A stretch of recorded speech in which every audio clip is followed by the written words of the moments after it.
Hey, this is Terry with the Farmer Johnny Show. Glad you could join us today.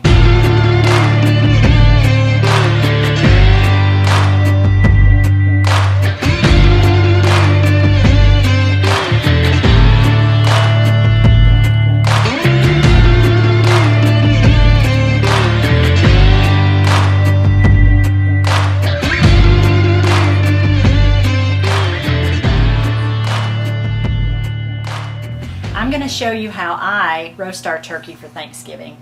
So we're starting with a 14-pound Taylor Family Farm pasture-raised non-GMO turkey. I have to say all those things, you know. And I'm going to make a brine for it, and I'm going to brine it for 3 days, thereabouts. You can go for 5. It's not going to go bad if you stick it in the fridge. We have a big fridge outside, so we just put it in the bottom of the fridge in a 5-gallon bucket. We want to make sure we cover it with brine. So what I put in my brine is I start with a gallon of Taylor Family Farm chicken broth. This has Bragg's apple cider vinegar and water, and our chicken feet and backs. Really good stuff. So I warm the broth, get it to a simmer on the stove. Then I add a cup of Himalayan salt. You can use another form of all mineral salt, which would be great, like real salt or sea salt, anything like that that's good healthy salt. Rosemary, crushed rosemary, 1 tablespoon. Tablespoon of rubbed sage, and a tablespoon of thyme. Put all that in your pot, simmer it long enough for the salt to dissolve. It may have to simmer for a little bit. And then you get your bucket and put your turkey in your bucket. I use a 5-gallon bucket from Home Depot or Lowe's or Tractor Supply that's food grade. Put your turkey in there, put your brine on it, and then put enough ice water with that. Oh, I do let the brine cool off some, unless your turkey's frozen. I've done that before, put a frozen turkey in there. Then you can put the warm broth and some water, and it'll be fine. It'll start to thaw your turkey, it'll start taking the brine, it'll be just fine, and then stick it in the fridge. Add enough water to cover the turkey. You don't necessarily have to cover the bottom of the leg bones, but as long as you get, you know, all the meat, you want it in that brine to soak up the salt and the wonderful seasonings. And then just stick it in the brine for 3 days and leave it. And that's how we brine our turkey for Thanksgiving.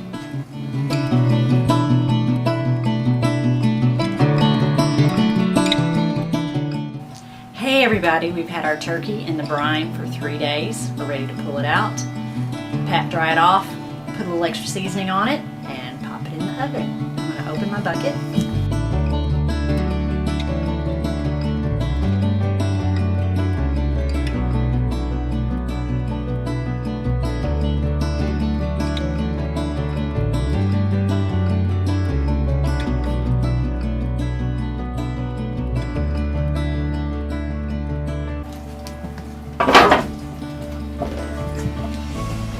Looks good.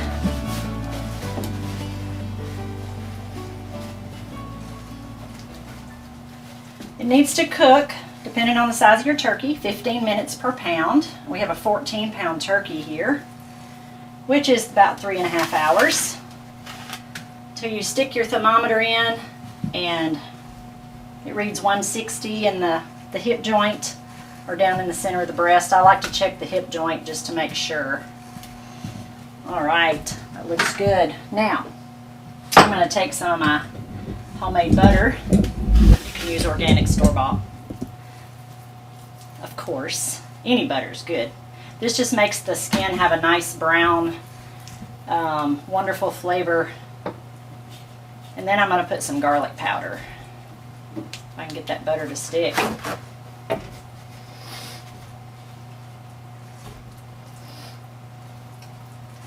Those wing tips.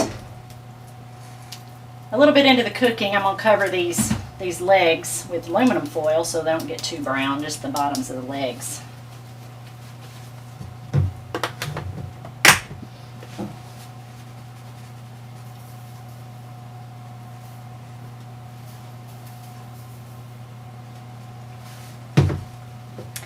$325.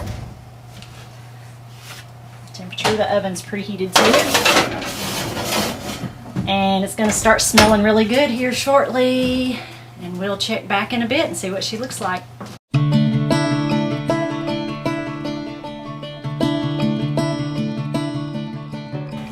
we're ready to check our turkey. I'm going to set it out and check the temperature. Ooh, golden brown. Do you see how the breastbone's coming away from the meat there? That's a good sign that we're done. And you want to check deep in this joint right here for the temperature. You can also stick it in the breast pretty deep. Look at that wonderful clear juice. If you have pink juice coming out, it's not a good sign. It means there's probably pink meat in there too, not done.